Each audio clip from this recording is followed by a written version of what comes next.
David Carter never believed in ghosts, or demons, or anything beyond what he could see, touch, or rationalize. But that changed when he moved into room 306 of Oakwood Apartments. It was supposed to be a fresh start, a new semester, a new city, and, most importantly, a new roommate. His last one had been a nightmare, a chain-smoking insomniac who snored like a malfunctioning chainsaw. His new roommate, Jason, had already moved in before David arrived. But strangely, Jason was never around.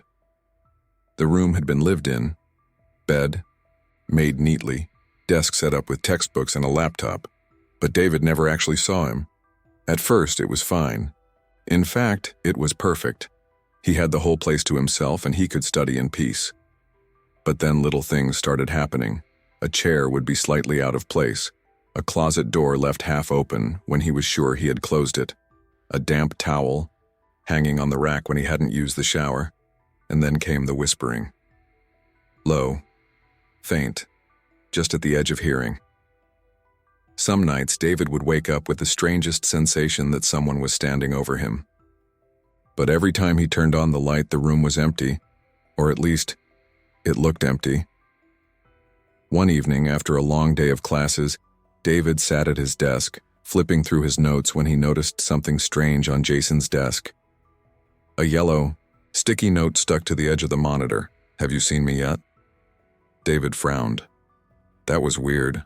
Maybe Jason had left it as a joke. But if Jason was here, he had never once seen him come in or out. A shiver crawled up David's spine.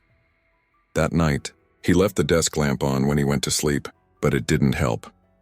He woke up cold, and the sticky note was now on his desk. "You will soon." The bathroom mirror was old, a little fogged at the edges, but it worked. David was brushing his teeth when, for a split second, something in the reflection moved behind him. His breath hitched. He turned. Nothing. He let out a nervous chuckle. "Jesus, I'm getting paranoid." He leaned in closer, running a hand through his hair. Then he saw it. Not in the room, not in the mirror, but in the corner of the reflection, just over his shoulder. Shape. Not a full person. Just a shadow of a head and shoulders, faint and wrong, like a smudge of darkness where light should be. His stomach twisted. He spun around. The room was empty.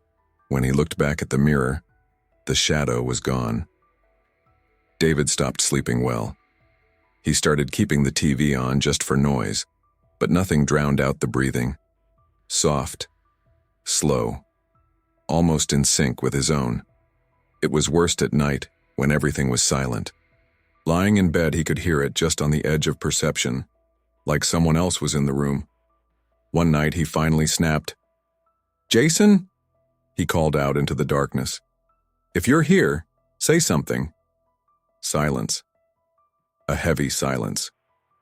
Then, from inside the closet, he heard a shift of fabric, a barely audible shuffle like someone moving. He bolted upright, his heart hammered. He reached for his phone, turning on the flashlight, aiming it at the closet door. It was open, just a crack. David's throat tightened. He knew. He had closed it before bed. With shaking fingers, he grabbed the handle and yanked it open.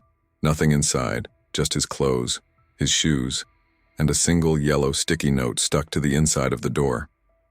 Not yet. By now, David wasn't sure what was real anymore. The whispers, the shadows, the feeling of being watched. Finally worked up the nerve to ask the landlord about Jason. "Oh, you must be mistaken," the old man said, frowning.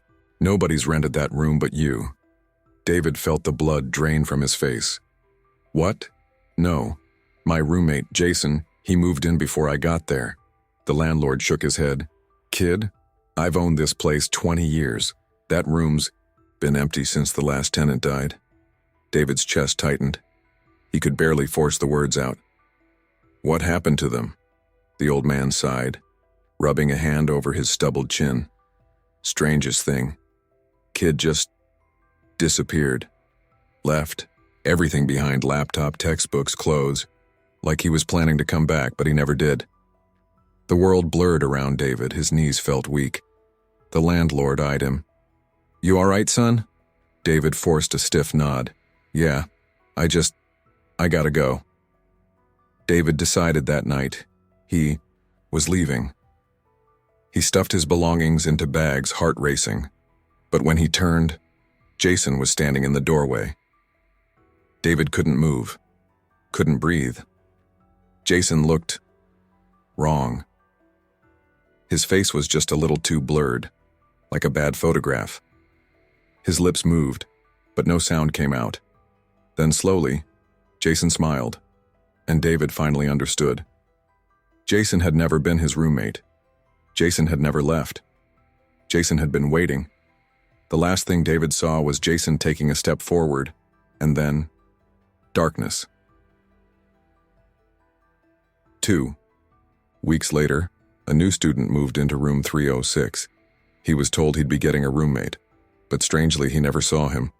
The only sign that someone else lived there was a yellow sticky note on the desk. "Have you seen me yet?"